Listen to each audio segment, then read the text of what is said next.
Dan benar saja teman-teman, bahwa rupanya banyak juga, bahkan rata-rata masjid yang ada di Indonesia ini tidak memiliki yang namanya IMB. Ini langsung disampaikan oleh seorang ustadz, dan saya pikir ini adalah ustadz yang perlu dicontoh oleh saudara-saudara kita yang muslim. Bagaimana selengkapnya? Kita akan langsung lihat saja lewat video yang satu ini. Ini dia. Rata-rata masjid di Indonesia ini nggak punya IMB. Tapi ya Bapak Ibu, kita yang banyak mayoritas ini ngayom sama yang minoritas. Kita umat Islam Pak Kades nggak boleh anti dengan rumah ibadah agama lain. Betul nggak kira-kira? Emang? Oke, nah itu dia teman-temannya. Maka pada kesempatan sore menjelang malam hari ini, saya rindukan kita semua teman-teman untuk mendengarkan dari awal sampai selesai apa yang mau disampaikan oleh Ustadz Suparman Abdul Karim pada video yang sangat luar biasa kali ini. Dan semoga saja saudara-saudara kita yang muslim boleh mendengarkan ini. Dan bagi teman-teman yang sudah menonton ini, silakan bagikan link video ini agar teman-teman yang lain yang mungkin belum mendapatkan linknya juga boleh menonton.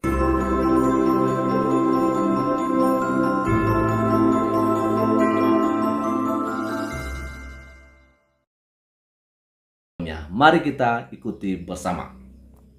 Rata-rata masjid di Indonesia ini nggak punya IMB. Oke. Tapi ya Bapak Ibu, kita yang banyak mayoritas ini ngayom sama yang minoritas. Setuju. Kita umat Islam Pak Kades nggak boleh anti dengan rumah ibadah agama lain. Betul nggak kira-kira? Emang rusak iman kita tak kalau ada gereja? Nah, enggak kan? Orang mau bikin vihara monggo kerso.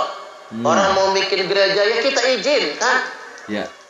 Saya mah mikirnya begini, kalau samping rumah saya ada gereja nggak apa-apa. Wong itu orang sedang memuji Tuhannya, betul nggak kira-kira? Cuman kalau samping rumah saya ada diskotik, samping rumah Pak Kades ada diskotik. Pak Kades mikir, bisa mampir nggak ya?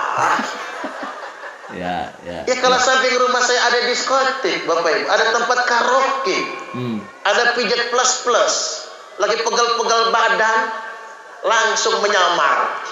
Umpama nih, lepas koko, lepas sarung, pakai celana jin, kacamata hitam, nggak kelihatan kiainya, nggak kelihatan ustadznya.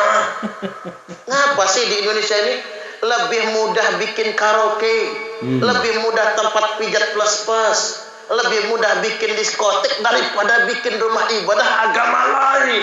Itu bukan Islam yang sesungguhnya, tidak. Islam ini harus rahmatan lil alamin. Ini penting untuk saya sampaikan. Tidak perlu antipati dengan agama lain. Justru kita ini karena banyak kita ngayomi. Cocok atau cocok? Coba di Nusa Tenggara Timur, umat Islam lagi Jumatan, pemuda gereja jagain. Karena ngapa? Gara-gara banser. Banser jaga gereja, orang sedang Natalan, mereka pengen terima kasih kali Banser. Nek Banser jaga gereja, mengamankan gereja lagi Natalan, kami juga ingin memberikan rasa aman pada umat Islam yang sedang Jumatan. Cocok atau cocok? Tepuk tangan dulu lah. Keren. Ya ini yang benar itu. Nang Bali. Kita ini kan jangan gumedek mentang-mentang kita yang banyak. Coba Nang Bali. Muslim minoritas di sana. Yang mayoritas beragama Hindu. Cuman kalau kita lagi Idul Fitri, lagi Idul Adha, pecalang-pecalang Bali jaga masjid, jaga Idul Fitri di lapangan. Ya gak usah jauh-jauh lah. Nang Labuan Dalam, Bandar Lampung, itu kan banyak orang Bali di sana. Jadi kalau pas Idul Fitri, orang Bali jaga parkiran, jaga rumah, nggak ada yang takut meninggalkan rumah. Kan takut kemalingan kalau tinggalin sholat ke lapangan. Di sana lapangan sholat, masjid nggak muat soalnya. Jadi yang parkir pecalang Bali, yang jaga di gang-gang di rumah-rumah pecalang Bali. Nah umat Islamnya ngerti Pak, begitu hari raya Nyepi, Walaupun tanggal merah itu minggu, umat Islam yang tadinya sudah sepakat mau hajatan cancel, nggak jadi hajatan. Nah, ini luar biasa. Saya pikir teman-teman ya, saudara-saudara kita Muslim perlu mencontohi apa yang disampaikan oleh Ustadz Suparman Abdul Karim ini. Kita bukan membeda-bedakan orangnya teman-teman ya, tapi kita mau membandingkan ajaran apa yang disampaikan oleh tokoh-tokoh agama seperti Ustadz ini. Tadi jelas dikatakan kalau gereja dibangun di samping rumahnya, dia malah bersyukur teman-teman. Ya kan? Yang pertama tentunya ya karena orang yang beribadah pasti dia orang yang baik walaupun tidak sekeyakinan atau seiman dengan Pak Ustadz ini, ya kan begitu ya. Tetapi kalau misalnya justru ya tempat diskotik yang dibangun, ya kan tempat karaokean yang dibangun, ada cewek-cewek yang di sana teman-teman, ini justru yang akan mengganggu gitu kan. Nah artinya begini ya, gereja kalau dibangun di dekat orang Muslim tentunya tidak akan mengganggu imannya. Kalau memang orang Islam itu benar-benar memegang teguh iman dan keyakinannya di dalam Islam. Demikian juga dengan orang Kristen. Seperti kami yang di Nias ini teman-teman ya. Ya, kami kan mayoritas loh di Kepulauan Nias. Kami mau sampaikan ini. Ada di angka 90% ya. Atau katakan 85% ya kan. Dan lihat ya, di kota Gunung Sitolik, kota Kepulauan Nias itu ada masjid-masjid dibangun. Ya, tapi tidak pernah terganggu iman dan percaya kami kepada Tuhan kami. Ya kan? Nggak akan begitu. Nah ini dia yang saya pikir perlu dicontoh. Jangan contoh ya dengan apa ceramah-ceramah yang disampaikan oleh Ustadz Abdul Somad. Karena dia biasanya menjelek-jelekan agama lain. Ya kan? Ngapain sih urusin agama lain? Ini luar biasa sekali ya. Ini pandangan yang saya pikir top begitu. Ya kan? Bahwasanya orang yang ada di sekitar kita sekalipun berbeda agama, kita harus tetap menghargai. Ya. Karena suatu saat kita membutuhkan dia ketika kita yang memang lagi butuh-butuhnya. Maka sebab itu kita tidak boleh melakukan hal-hal yang jahat atau hal-hal yang tidak baik terhadap sesama kita. Sekalipun sekali lagi, sekalipun berbeda agama. Oke, kita akan lanjut lagi teman-teman ya. Menghormati umat Hindu yang sedang nyepi, itu yang benar. Oke. Kita ingin menampilkan Islam yang rahmatan lil alamin. Karena itulah esensi Islam yang sesungguhnya. Innallaha jamilun yuhibbul jamal. Sesungguhnya Allah itu indah dan Allah suka dengan yang indah-indah. Islam itu indah. Saking indahnya, setiap kali melihatnya orang ingin sekali memasukinya.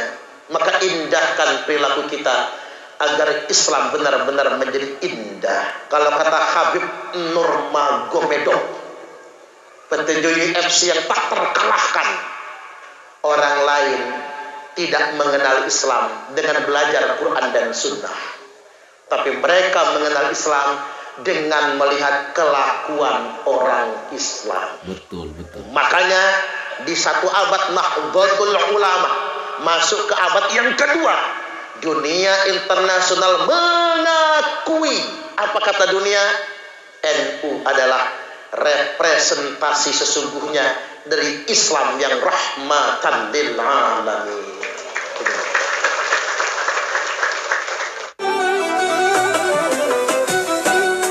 Oke, dan ini luar biasa. Sekali lagi saya akan coba putarkan dulu teman-teman apa yang penting yang saya mau sampaikan kepada kita. Topik pembahasan yang harus saya sampaikan pada sore hari ini agar kita boleh mendengarkan lebih baik lagi. Maka saya ulangin, dan ini dia teman-teman yang perlu kita dengarkan, dan saudara-saudara kita Muslim harus mendengarkan hal ini. Jangan terlalu sombong dan terlalu arogan. Ini dia. Rata-rata masjid di Indonesia ini nggak punya IMB. Tapi ya Bapak Ibu, kita yang banyak mayoritas ini ngayom sama yang minoritas. Kita umat Islam Pak Kades nggak boleh anti dengan rumah ibadah agama lain. Betul nggak kira-kira? Emang rusak iman kita kalau ada gereja? Enggak kan? Orang mau bikin. Nah, itu dia teman-temannya. Rupanya rata-rata masjid yang ada di Indonesia itu memang nggak ada IMB-nya, ya kan? Kalau nggak salah 2 hari yang lalu saya mencoba menanggapi videonya Yusuf PI ya, Muhammad Yusuf ya, di channel YouTube-nya itu dia kasih nama Yusuf PI. Dia mengatakan bahwa jangan sembarangan nih oten-oten gitu ya, kalau mau beribadah atau kalau mau mendirikan ibadah ya. Kalau mau beribadah itu harus di tempat yang sudah punya izin dong. Jangan semau gue. Ini negara bukan negaranya orang Kristen. Ini negaranya orang Muslim, Kristen, Buddha, Hindu, Konghucu, dan Katolik. Jadi jangan semau gue dong orang-orang Kristen mau beribadah. Ya, sekali lagi orang Kristen harus beribadah di tempat yang sudah ada izinnya. Yang saya mau tanyakan Yusuf PI, bagaimana dengan apa yang disampaikan oleh Ustadz Suparman Abdul Karim ini? Anda saya lihat juga baru nongol beberapa waktu terakhir ini di channel YouTube ini yang membahas soal agama-agama ini. Sebelumnya saya nggak kenal sama Yusuf PI ini. Katanya sih dia seorang ustadz juga saya dengar ya. Tapi apakah benar ia seorang ustadz ini Yusuf? Ya kan? Rupanya banyak. Jadi jangan terlalu arogan gitulah ya. Jangan terlalu arogan. Ya, kalau masjid Anda aja juga belum punya IMB, bagaimana Anda harus ya menerapkan ya bahwa orang Kristen kalau mendirikan gereja harus juga punya IMB. Jadi ini seperti Anda hanya bisa melihat ya kan selumbar di mata saudaramu atau selumbar di mata orang lain, tetapi balok di dalam matamu sendiri Anda nggak lihat. Itu namanya munafik Muhammad Yusuf. Ya kan? Tadi jelas dong, ya kan? Justru kalau misalnya ada orang yang berbeda agama, ya kan, dengan kita, lalu di daerah atau di lingkungan itu kita adalah mayoritas, kita bukannya sombong, kita bukannya menolak mereka, kita bukannya mengusir mereka, tapi disampaikan tadi oleh Pak Ustadz Suparman Abdul Karim, kita harus menjadi pengayom buat mereka. Bukan pengusir, bukan yang membuat onar untuk mereka. Kenapa? Karena kerinduan kita boleh tinggal bersama-sama secara berdampingan, tetapi kita ya tidak menjadi musuh sekalipun kita berbeda agama. Ya kan? Jadi jelas di sini teman-temannya. Jadi orang yang berkoar-koar, orang Kristen kalau mau bikin gereja harus ada IMB-nya, harus ada IMB-nya. Halo, lihat dulu, cek dulu masjidmu sudah punya IMB apa belum. Kalau belum, ayolah, ayo, mari kita bisa ya menerima satu sama yang lain, ya mempersilahkan ya orang yang berbeda agama dengan kita bisa beribadah dengan nyaman, dengan tentram, ya kan? Ini yang lebih baik teman-teman. Di Nias ini mayoritas Kristen.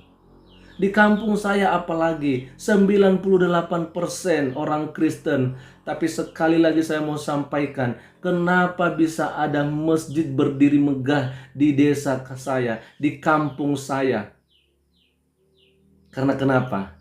Karena otak ini dipakai untuk memikirkan hal-hal yang positif. Dan hati ini digunakan untuk ya merasakan apa yang dirasakan oleh orang lain.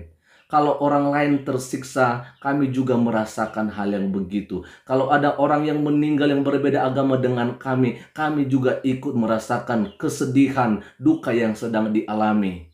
Kalau orang lain ya yang berbeda agama dengan kami mengalami bencana, kami pasti membantunya. Bukan seperti apa yang kita lihat akhir-akhir ini. gempa terjadi di Papua, ya, gempa terjadi di Turki. Orang-orang yang ada di Indonesia, kemanakah mereka mau membantu? Kita lihat orang-orang yang ada di Papua yang masih ada di lingkaran NKRI. Wow, kita nggak lihat ada bantuan diberikan oleh teman-teman kita nih. Tapi kalau di Turki, yang jauh di sana, hanya karena gara-gara agamanya sama, ayo bantu Turki, ayo bantu Turki. Bukan kita bilang jangan bantu Turki, tapi jangan lupa saudaramu yang di Papua, yang satu bangsa dan satu tanah air. Toleransi itu perlu, maka sebab itu mari kita jaga keutuhan Negara Kesatuan Republik Indonesia. NKRI, harga mati. Tuhan Yesus memberkati kita semua. Shalom.